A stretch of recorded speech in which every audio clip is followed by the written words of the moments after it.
Let me ask you a question. Why can you remember a melody? After hearing it only once, but you can't remember a new Chinese word. Maybe we've been learning languages backwards. Let's try something together. Don't think, don't translate. Just listen. 谢谢,谢谢,谢谢. Could you follow it? Almost everyone will say yes, but you don't even know what it means. Your brain wasn't following the meaning, it was following the sound. I'm going to say the same sentence in two different ways.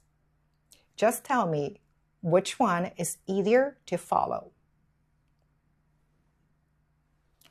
太好了呀。太好了呀。Which one felt easier? Your brain loves rhythm. Rhythm is easier to remember than isolated sounds. Let's try one more. Don't remember the words, just copy my voice. 你好. Say it with me. 你好. 你好吗? Say it with me. 你好吗? Congratulations, you just spoke Chinese. Not because you understood it, but because you followed the sound. That's how children learn. They don't start with grammar. They start with imitation, with rhythm, with sound. I think our brain remembers language in a different order, not like this. Meaning, grammar, speaking. Instead, maybe more like this.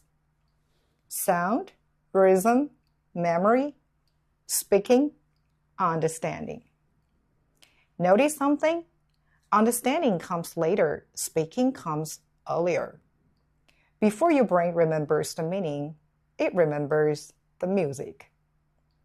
So next time you hear Chinese, don't try to understand everything. Listen first. Follow the rhythm. Speak with the melody. The meaning will come.